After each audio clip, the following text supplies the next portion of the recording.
माता सीता राजा जनक की नहीं बल्कि रावण की पुत्री थीं। रामायण में माता सीता को जानकी कहकर भी संबोधित किया गया है।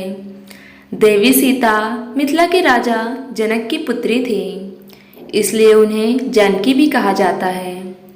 माता सीता को लक्ष्मी का अवतार माना जाता है, जिनका विवाह अयोध्या के राजा दशरथ के पुत्र और स्वयं भगवान विष्णु के अवतार भगवान श्री राम से हुआ था। विवाह के उपरांत माता सीता को भगवान राम के साथ 14 साल का वनवास झेलना पड़ा। हालांकि माता सीता के जन्म को लेकर कई पौराणिक कथाएं प्रचलित हैं, जिसके अनुसार कहा जाता है कि देवी सीता राजा जनक की गोद ली हुई पुत्री थीं, जबकि कहीं कहीं इस बात का जिक्र भी मिलता है कि माता सीता लंकापति रावण की पुत्री थी। ऐसे में यह सवाल उठता है, आखिर माता सीता का जन्म कैसे हुआ। पौराणिक कथा एक वाल्मीकि रामायण के अनुसार एक बार मिथिला में पड़े भयंकर सूखे से राजा जनक बेहद परेशान हो गए थे। तब इस समस्या से छुटकारा पाने के लिए उन्हें एक ऋषि ने यज्ञ करने और धरती पर हल चलाने का सुझाव दिया। ऋषि के सुझाव पर राजा जनक ने यज्ञ करवाया और उसके बाद राजा जनक धरती जोतने लगे। तभी उन्हें धरती में से सोने की खूबसूरत संदूक में एक सुंदर कन्या मिली। राजा जनक की कोई संतान नहीं थी, इसलिए उस कन्या को हाथों में लेकर उन्हें पिता प्रेम की अनुभूति हुई। राजा जनक ने उस कन्या को सीता नाम दिया और उसे अपनी पुत्री के रूप में अपना लिया। पौराणिक कथा 2 के अनुसार माता सीता के जन्म से जुड़ी एक और कथा प्रचलित है, जिसके अनुसार कहा जाता है कि माता सीता लंकापति रावण और मंदोदरी की पुत्री थीं।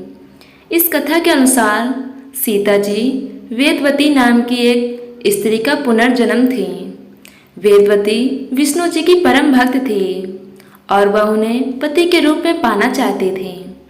इसलिए भगवान विष्णु को प्रसन्न करने के लिए वेदवती ने कठोर तपस्या की।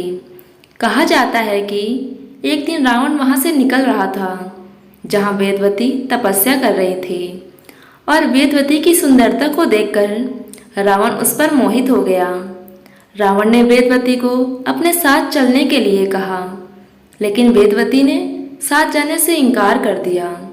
वेदवती के मना करने पर रावण को क्रोध आ गया और उसने वेदवती के साथ दुर्व्यवहार करना चाहा। रावण के स्पर्श करते ही वेदवती ने खुद को भस्म कर लिया और रावण को श्राप दिया कि वह रावण की पुत्री के रूप में जन्म लेंगी और उसकी मृत्यु का कारण बनेगी। कुछ समय बाद मंदोदरी ने एक कन्या को जन्म दिया, लेकिन वेदवती के श्राप से भयभीत रावण ने जन्म लेते ही उस कन्या को सागर में फेंक दिया, जिसके बाद सागर की देवी वरुण ने उस कन्या को धरती की देवी पृथ्वी को सौंप दिया और पृथ्वी ने उस कन्या को राजा जनक और माता सुनैना को सौंप दिया। जिसके बाद राजा जनक ने सीता का पालन पोषण किया और उनका विवाह श्री राम के साथ संपन्न कराया। फिर वनवास के दौरान रावण ने सीता का अपहरण किया, जिसके कारण श्री राम ने रावण का वध किया और इस तरह से सीता रावण के वध का कारण बनी।